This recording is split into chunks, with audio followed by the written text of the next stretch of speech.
네, 이렇게 이재명 대표의 두 번째 검찰 출석이 이틀 앞으로 다가온 가운데 소환 조사 시점과 방식 등을 놓고 검찰과 이 대표 측의 물밑 신경전이 팽팽하게 이어지고 있습니다. 네, 검찰은 이 대표의 특혜와 배임 입증을 자신하고 있습니다. 실제 혐의까지 적용할 수 있을지 김용남 전 국민의힘 의원, 장현주 민주당 법률위원회 부위원장 두 분과 함께 이야기 나눠보겠습니다.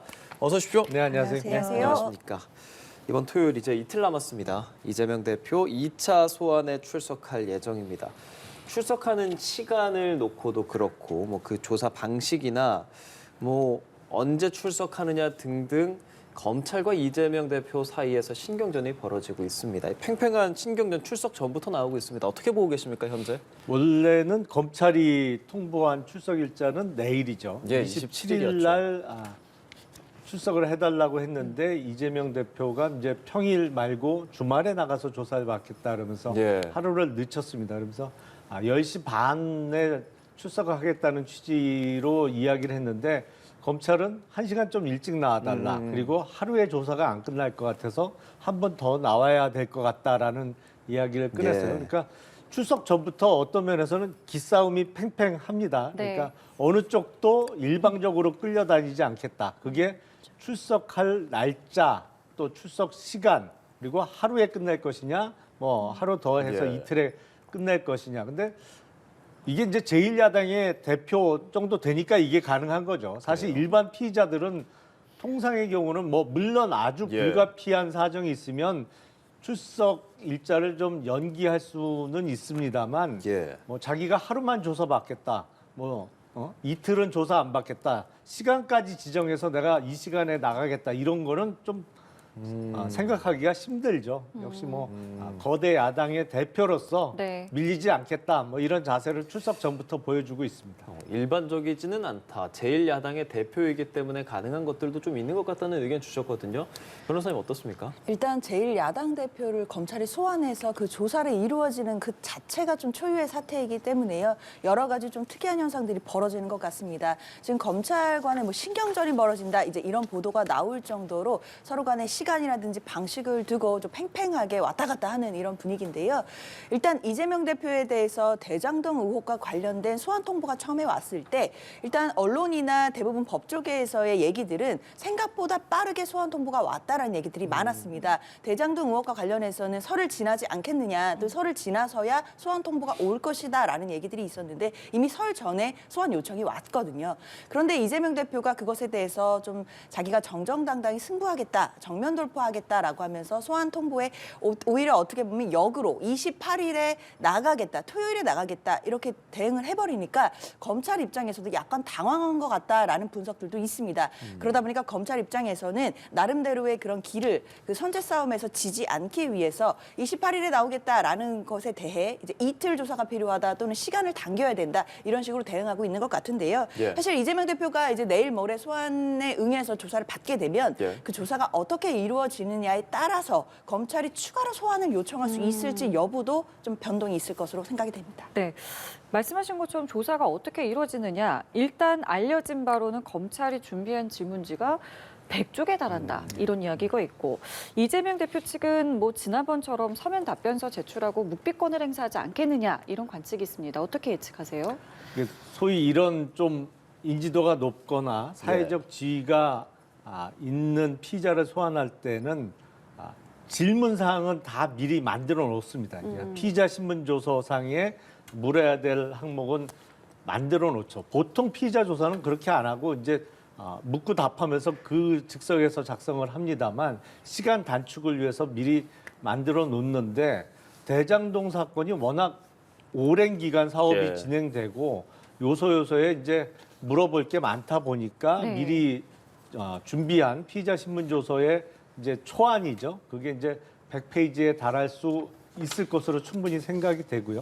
지난번 성남 FC 후원금 사건도 이재명 대표가 원래 미리 준비한 진술서 한 6페이지만 제출하고 다른 일체의 진술은 안 하려고 했는데 검찰이 제시한 증거에 조금 허를 찔렸다고 할까요? 그러면서 이제 조금 대답을 한 것으로 알려져 있습니다. 이번에도 아마 비슷한 형식으로 진행이 되지 않을까 싶어요. 이재명 대표는 미리 준비한 진술서만 제출하고 더 이상 답변을 거부하는 형태로 되고, 그럴 경우에 검찰은 미리 그 준비한 질문사항을 그렇다고 안 물어보지는 않습니다. 물어보고 일단은, 네. 다만 피의자의 답변 내용은 뭐 진술을 거부합니다. 아니면 묵묵부답 이런 형태로 피의자 신문조서가 작성이 되겠죠. 물론 그 과정이 동영상으로 녹화가 돼서 이제 동영상 네, 네. 자료도 나중에 재판 기록에 첨부가 되겠습니다만, 이재명 대표로서는 검찰 수사에 출석은 합니다만 거기서 진술을 많이 할수록 본인이 불리해진다라고 판단할 가능성이 높아 보여요. 그래서 일체의 진술을 거부하고 준비된 답변을 진술서로 대신하고 그 이외에 다른 답변을 거부하는 식으로 응하지 않을까 싶습니다. 예. 예. 어떻게 보세요? 어떤 전략 갖고 나올 거라고 보시는지요? 일단 뭐 검찰에서는 100쪽에 달하는 뭐 질문지를 준비해놨다 뭐 이런 얘기들이 보도를 통해 나오고 있는데요. 그만큼 검찰에서도 야당 당대표를 조사하는 것 부담인 만큼 조사를 철저히 할 것으로 생각은 됩니다. 그러나 그 조사 질문 내용들이요. 만약에 두 가지 방향일 텐데, 첫 번째는 대장동 일당들이 그동안 쏟아내왔던 이재명 대표와 관련된 여러 진술들이 있을 것입니다. 네. 그 진술들은 이제 대부분 전언이거나 추정에 불과한 것들이다라는 지적들이 많았는데, 뭐 김만배 씨로부터 들었다라고 하는 뭐 이재명 대표와 이재명 대표 측과 그 어떤 민관이 유착돼 있다라고 할 수 있는 그런 정황들에 대한 진술들이 많을 텐데요. 예. 그 진술들을 확인하는 질문들이 대부분일 것으로 예상이 됩니다. 뭐 예를 들어 남욱 변호사가 이런 취지로 얘기를 했는데 이것에 대해서 어떻게 생각하시느냐, 이제 이런 진술들이 많을 텐데요. 사실 이재명 대표로서는 그런 진술에 대해서는 거의 대부분의 이제 답변이 거의 예상이 됩니다. 뭐 모른다고 하거나 예. 당연히 아니다라고 할 것으로 예상이 되고요. 또 두 번째로는 만약에 검찰이 확보하고 있다라고 주장하고 있는 물증들이 있다면 예. 그런 물증들을 제시할 가능성이 있습니다. 만약 그런 물증들을 제시하고 이재명 대표에게 질문을 했을 때 이재명 대표가 어떻게 답할지, 이제 이런 부분들이 중요한 것 같고요. 대장동 일당들이 그동안 쏟아냈던 많은 진술들을 토대로 하는 진술들, 확인들 같은 경우에는 시간은 많이 걸리고 양은 방대할지 모르겠으나 사실 본질적인 측면에서는 크게 뭐 차이가 없기 때문에 저는 이재명 대표가 그 부분에 대해서는 서면 진술서를 어느 정도 준비해 가서 질문에 대해서 그 답변을 하는 태도를 할 것 같고, 나머지 예. 부분에 대해서도 그 진술서를 토대로 해서 또 자신의 어떤 입장이나 그런 의견들을 표명하는 그런 진술 조사 방식이 될 것으로 그렇게 예. 예상이 됩니다. 지난 10일에 성남지청 조사했을 때도 6쪽짜리 입장문으로 가름을 했었는데 두 분 다 그렇게 할 것이다라는 입장을 좀 주셨습니다. 지금 검찰 조사나 상황을 보면 사실 이 대표의 혐의에 대해서 검찰은 좀 자신을 하고 있기 때문에 이렇게 오랫동안 그러니까 이틀을 부를 필요가 있을까라는 생각도 드는데, 그래서 나오는 말이 이게 대질 조사를 할 수도 있다라는 가능성도 좀 제기가 되는 것 같아요. 그게 가능성은 어느 정도라고 보시는지, 그리고 진행이 된다면 어떤 부분이 좀 다뤄질 거라고 보시는지요? 그 이재명 대표 입장에서는 특히 뇌물 부분과 관련해서 두 가지의 방패막이 있습니다. 뭐 정확하게 말씀드리면 두 사람이라고 봐야겠죠. 정진상 실장과 김만배 씨라는 방패막이 있는 거거든요. 근데 대질 조사는 양자 간의 진술이 틀릴 때 둘을 앉혀놓고 예. 서로 이제 대질 조사를 벌이게 되는데, 정진상 실장이나 김만배 씨는 이재명 대표와 특히 뇌물 부분에 있어서 또 불법 정치자금 수수 부분에 있어서는 진술이 크게 다르지 않을 거예요. 그러니까 두 사람은 이재명 대표와 대질 조사를 할 필요가 거의 없겠죠. 다만 네. 대질 조사가 만약에 이루어진다 그러면 한 가지 가능성이 있는 것은 유동규 씨와의 대질 조사는 가능할 수 있습니다. 왜냐하면 이 사업 진행 과정에서 예. 이재명 당시 시장은 철저하게 정진상 실장을 앞세우고 본인은 뒤에 숨어 있는 구조거든요. 네네. 그러니까 민간업자, 소위 대장동 일당이라고 일컬어지는 남욱 변호사 등을 직접 접촉하지 않았어요. 근데 다만 거기서 연결고리고 지금 이재명 대표와 가장 진술이 충돌할 수 있는 사람이 유동규 씨죠. 예. 그렇기 때문에 대질 조사가 벌어진다면 유동규 씨와 이재명 대표 간의 대질 조사가 가능할 수 있고요. 예. 그리고 이 부분에 있어서는 이재명 대표가 상당히 껄끄러워질 수 있습니다. 본인의 주장을 일관성 있게 주장하기가, 그거에 대해서 가장 큰 반박을 할 수 있는 사람이 유동규 씨거든요. 그래서 예. 만약에 유동규 이재명 대표의 대질 조사를 벌이겠다고 만약에 검찰이 그런다면 그 대질 조사에 응하겠느냐 이재명 대표가. 예. 저는 글쎄요 진술을 거부할 그건 그냥 수도 거부를 있을- 할 의사가 있으면 거부를 할 수 있는 이게 겁니까? 뭐 체포된 피의자가 아니니까요. 예. 불구속 상태니까 뭐 네. 여기까지만 하겠다 오늘.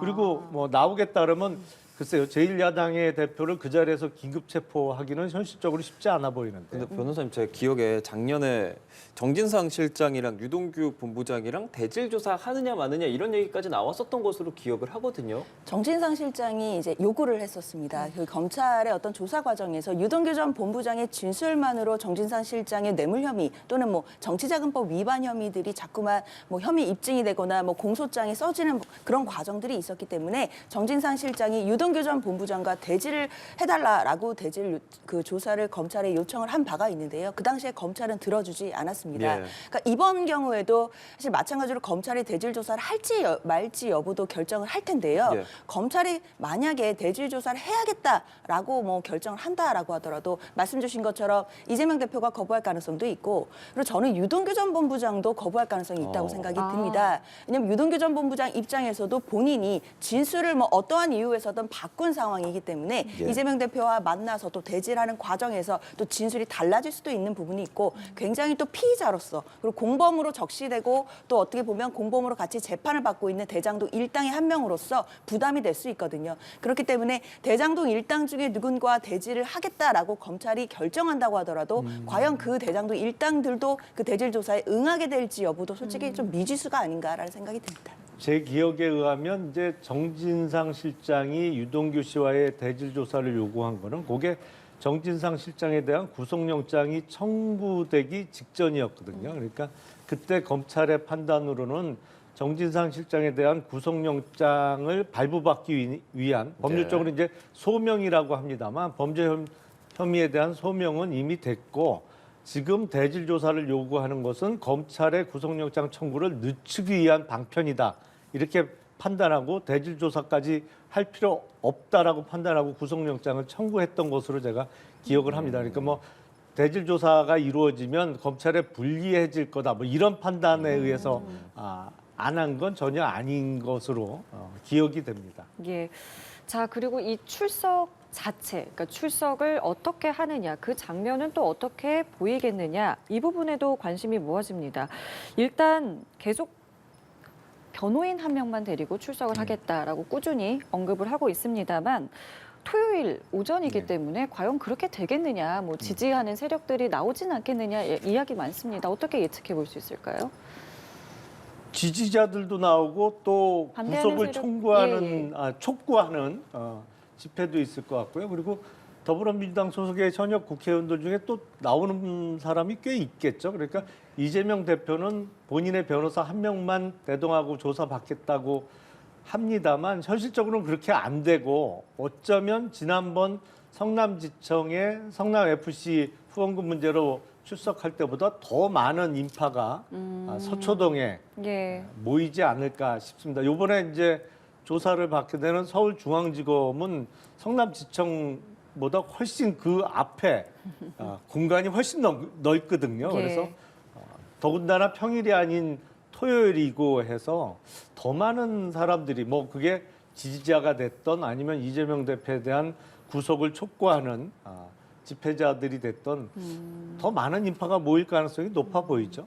하지만 이제 일단은 꾸준히 나는 변호인 한 명만 데리고 나가겠다라고 이야기는 하고 있어요. 네, 그렇죠? 그렇습니다. 일단 이재명 대표가 그 부분에 대해서는 의지가 강하다라는 부분들이 좀 이번에 뭐 보도를 통해서 나오고 있는데요. 이재명 대표 입장에서는 이제 야당 당대표로서는 어떻게 보면 헌정사상 뭐 처음으로 검찰이 소환을 요청하고 그것에 응해서 이제 조사를 나가는 그런 상황입니다. 지난번 성남FC 소환 조사 때는 또 그때 지도부 의원들이나 또 여러 지지자들이 함께 동행을 하는 모습들 때문에 또 여당 여당에서는 그 부분과 관련된 공격들이 있었습니다.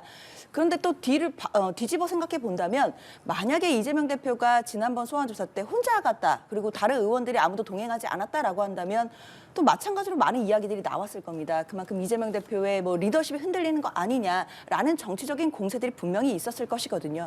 이재명 대표로서는 사실 의원들이 함께 가더라도 또 공격을 받을 것이고 가지 않더라도 공격을 받을 수밖에 없는 상황입니다. 그렇기 때문에 그 당대표로서 변호사 한 명만 대동하고 이번에 혼자 가겠다라는 좀 어떤 결단을 내린 것 같고요. 그럼에도 또 의원들이 뭐 본인들의 그 결정으로 자진해서 동행하겠다라고 한다면 그 부분까지 막기는 어려운 것 같고요. 만약에 또 자진해서 동행하는 또 의원들이 있으면 그것에 대해서 또 국민의힘은 비판을 할 것입니다. 그렇지만 만약에 또 아무도 동행하지 않는다라고 하면 또 국민의힘에서는 마찬가지로 이제 이재명 대표의 리더십이 정말 흔들리는 거 아니냐라는 비판이 나올 수 있기 때문에요. 사실 어떤 의원들이 또 어떤 지지자들이 얼마큼 가고 그런 건 전혀 본질적인 문제가 아니고 그 수사에서 과연 검찰이 어떤 물증들을 들고 어떤 물증을 제시해서 이재명 대표의 진술을 받아낼 수 있을지 이 부분이 핵심이라고 하겠습니다. 제가 한번 예상을 해보면 예. 지난번에 출석했던 성남지청하고 이번에 출석하는 서울중앙지검은 구조가 완전히 틀립니다. 성남지청은 오래된 청사가 라서 네. 지하 주차장이 없어요. 예. 그러니까 지상으로 걸어서 들어갈 수밖에 없습니다. 예, 예. 근데 서울중앙지검은 보통 중요 피의자가 소환되면 차량을 이용해서 직원 주차장인 그렇죠. 지하 주차장으로 들어가거든요. 그래서 거기서 이제 엘리베이터를 타고 바로 올라가는 구조라 이재명 대표가 본인이 했던 발언, 그러니까 변호사 예. 한 명만 대동하고 출석하겠다 그러면 차량으로 지하 주차장까지 이동해서 이제 바로 검사실로 올라가고 네.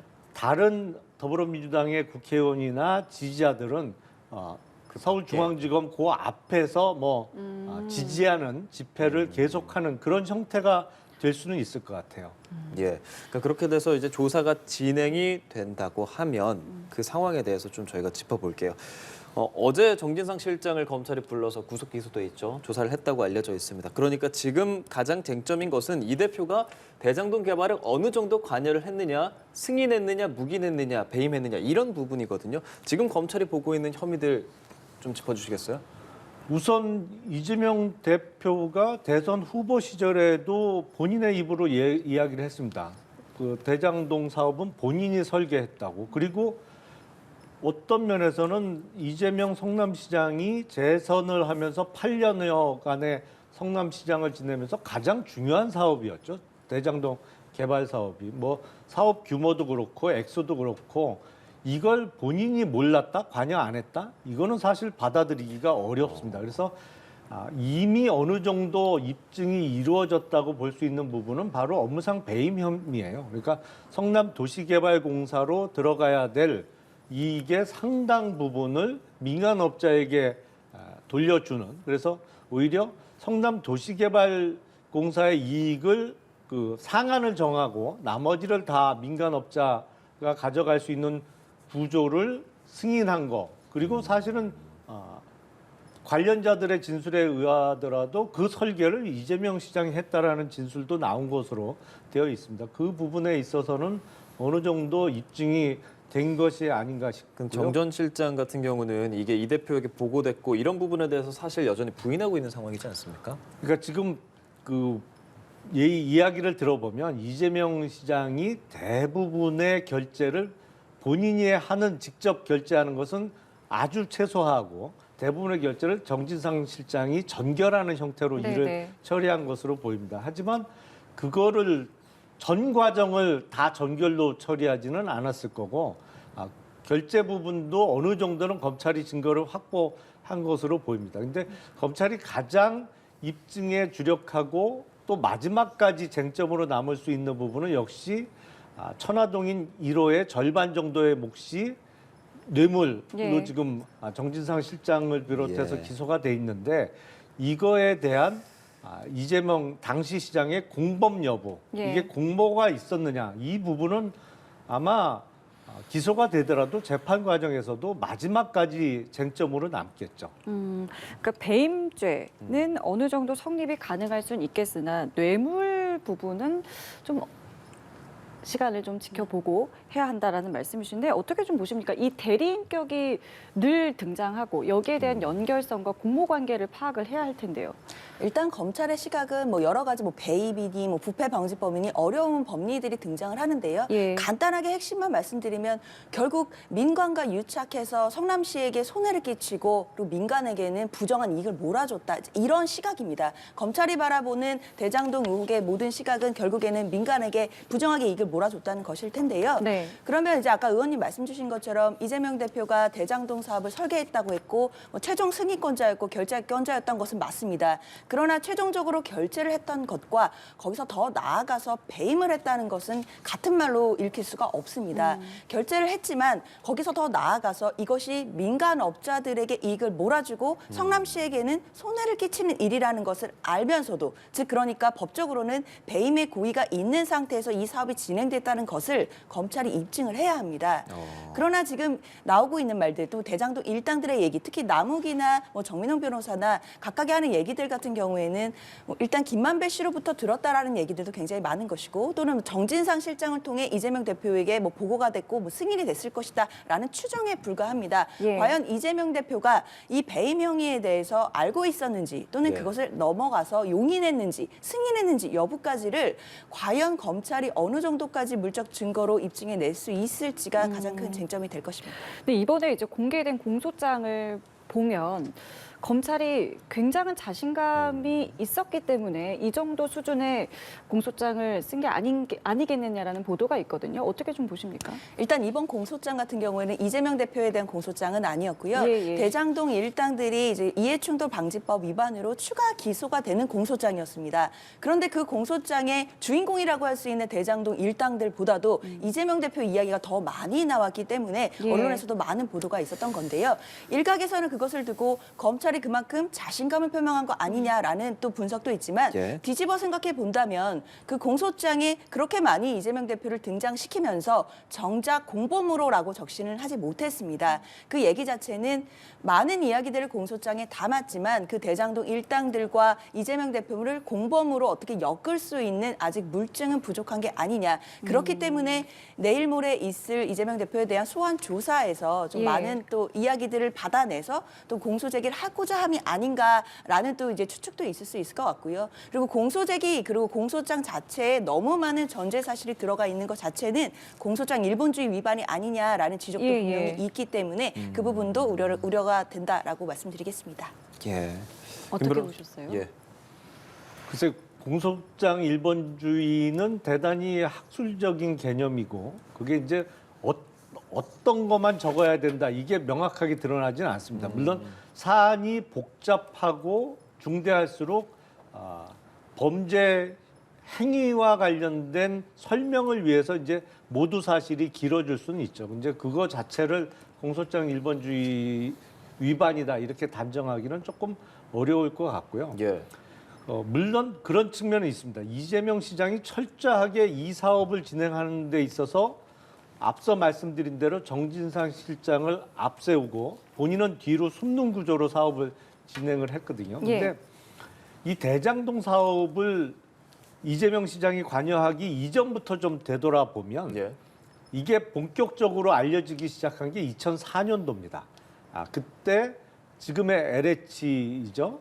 한국토지주택공사에서 한국의 베버리 힐즈를 만들겠다 하면서 이제 대장동 개발 이야기가 나오기 시작하는데 이게 한참 관심을 끌다가 중간에 개발 계획이 새어나가서 이미 웬만한 사람들이 거기에 땅 투기를 했다 뭐 이런 게 드러나면서 개발 계획이 전면 취소되기까지 했어요.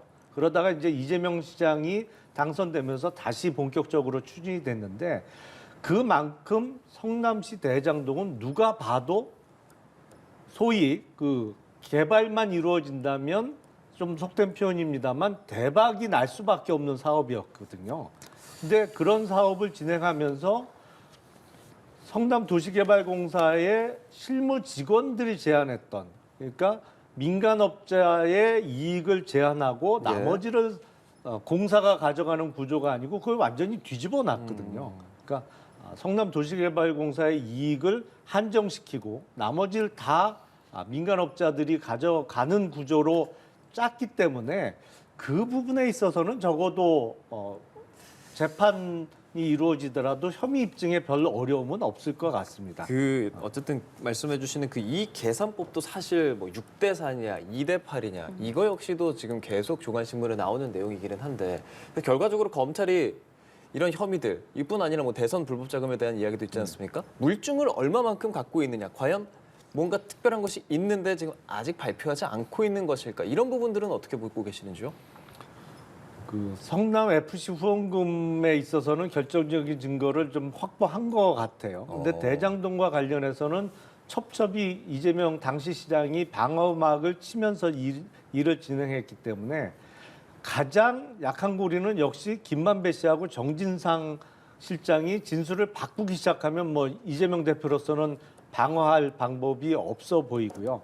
근데 그 과정에서 뒤늦게 좀 이루어져서 아쉬움은 있습니다만 성남시청에 대한 압수수색을 통해서 일부 결재한 문서도 입수가 된 것으로 알고 있고 다른 부분에 있어서는 입증에 별다른 어려움은 없어 보입니다. 다만 2014년 성남시장 재선에 도전할 때 그때 이루어졌던 불법 정치 자금 부분이나 또 뇌물 부분에 있어서는 불법 정치 자금은 이게 현금으로 주고받으니까요. 사실은 받은 사람은 자백을 할 리가 없고 돈을 만들어준 사람들의 진술 그리고 그 당시의 정황을 살펴봐야겠죠. 그래서 중간에 뭐 돈을 담은 상자와 똑같은 상자를 확보했다. 그래서 뇌물 사건을 보면 보통 어느 상자에 담아서 전달을 했느냐. 근데 그 상자에 실제로 담아보니 몇 억이 들어가더라. 뭐 이런 게 다 증거로 제출되거든요. 재판 과정에서. 그런 것이 활용될 것이고 천화동인 1호의 지분 중에 절반 정도가 이제 성남시장 측 지분이냐. 거기는 가장 결정적인 증거는 누가 봐도 유동규 씨의 진술로 보입니다. 일종의 이거는 맡겨놓은 돈, 묻어놓은 돈, 이제 뭐 실무상은 파킹에 놨다라는 표현을 씁니다만 파킹에 놓은 돈은 아직 빼서 가져가지 전 단계이기 때문에 관련자의 진술에 의존할 수밖에 없지 않을까 싶습니다. 물증에 대한 부분 그리고 앞으로 수사, 그래서 결과적으로 영장을 청구할 것이냐, 청구를 한다면 대장동과 성남FC 병합해서 할 것이냐 이런 수사 진행 상황들 어떻게 예상하시는지 여쭤보겠습니다. 일단 토요일에 이제 소환 조사가 있을 것인데요. 그 소환 조사의 어떤 방향이나 결과와는 상관없이 기소는 예정되어 있다라고 보는 것이 중론인 것 같습니다. 그렇지만 그 기소하기 전에 그럼 구속영장을 청구할 것인가 이 부분도 가장 큰 쟁점이 될 텐데요. 구속영장을 성남 FC 건만으로 치기는 어려울 거다라는 것이 이제 대부분의 의견들이었기 때문에 아무래도 대장동 의혹과 관련해서 병합해서 구속영장을 청구할 가능성이 높다고 보이기는 합니다. 일단 그렇게 보는 사유가 일단 구속영장을 청구했을 때 법원은 구속 사유가 있어야 영장을 발부를 하는 것인데요. 일단 범죄 혐의가 중대해야 되고 뭐 상당성도 소명을 해야 되지만 나아가서 증거인멸 우려라든지 뭐 도주 우려 이런 부분들도 있어야 구속영장이 발부가 됩니다. 그러나 성남 FC 건 하나만 가지고는 검찰 입장에서도 기각이 됐을 때 어떤 부담이 굉장히 크기 때문에 대장동 의혹 사건을 같이 병합한다라고 한다면 범죄 중대성도 어쨌든 형식적으로 올라갈 수 있는 것이고 증거인멸의 우려 부분도 좀 더 위험성이 높아질 수 있다라는 판단이 있을 수 있기 때문에 병합할 가능성이 있다라고 생각이 듭니다. 하지만 일단 뭐 지금 본회의 중이고요. 체포 동의안이 오게 되면 그 부분에 대해서 국회가 어떻게 해주느냐에 따라 영장을 발부 여부는 나올 수 있기 때문에 구속영장 어떤 그 청구 자체가 본질적인 문제는 아닌 것 같고요. 만약에 구속영장을 청구하지 못한다 하더라도 불구속 상태에서라도 기소할 수 있는 것이기 때문에요. 기소는 사실 거의 기정사실이 아닌가라는 판단이 듭니다. 병합해서 구속영장을 청구할 것, 이 부분에 대해서는 어떻게 예측하고 계세요? 이재명 대표가 받고 있는 혐의는 사실 건건마다 구속영장을 검찰 입장에선 쳐야만 하는 중대 혐의입니다. 그러니까 성남 FC 후원금 문제 한 건만 갖고도 당연히 구속영장을 청구해야 되고 영장 청구를 안 하면 오히려 이상한 상황이 되죠. 근데 문제는 이재명 대표가 현역 국회의원이고 지금 작년 9월 1일 날 정기국회를 개원한 이후에 우리 국회는 회기로만 보면 하루도 쉬지 않았습니다. 예, 예. 계속 연이어서 임시국회를 소집해갖고 다음 달에도 2월 말까지 또 임시국회를 소집을 하기로 해놨거든요. 그러니까 회기가 계속 이어지고 있기 때문에 법원의 구속영장 심사에 이르기 전 단계로서 국회의 체포동의안이 통과가 돼야만 예. 법원에서 심사가 이루어질 수가 있습니다. 그런데 이게 현실적으로는 민주당이 절대 다수 의석을 갖고 있기 때문에 국회에서 통과될 리가 없거든요. 그럼 검찰 입장에서 성남 FC 후원금 문제로 구속영장 쳤다가 국회에서 부결되고 또 대장동 사건으로 또 구속영장 쳤다가 국회에서 부결되고 이게 보기에 따라서는 뭐랄까요? 될 때까지 하는 것처럼 비춰질 수가 있거든요. 그리고 네. 뻔히 국회에서 부결될 게 예상되는데 건건히 구속영장을 치는 것도 부담될 수가 있고요. 그래서 합쳐서 한 번 치고 예. 국회에서 어차피 부결이 된다면 영장을 다시 안 치고 불구속 기소하는 방향으로 진행될 가능성이 커 보이고 그렇게 하기 위해서는 사실은 성남 FC 후원금 문제는 지금 성남지청에서 수사가 이루어지고 있고요. 대장동 사건은 서울중앙지검에서 그렇죠. 수사가 이루어지고 있습니다. 그래서 두 사건을 어느 한쪽으로 몰아야 돼요. 그래서 아마도 예상해 보면 성남에 있는 사건을 서울중앙지검으로 갖고 와서 사건을 병합해서 한 건으로 구속영장을 치고 그 이후에 뭐 당연히 국회에서 민주당에 의해서 부결이 된다면 네. 그 다음 절차로 불구속 기소하는 수순으로 넘어가지 않을까 싶습니다. 예, 알겠습니다. 오늘 두 분 말씀 여기서 저희 마무리 짓겠습니다. 지금까지 김용남 전 국민의힘 의원, 장현주 민주당 법률위원회 부위원장과 함께했습니다. 오늘 말씀 고맙습니다. 네, 고맙습니다. 고맙습니다. 아.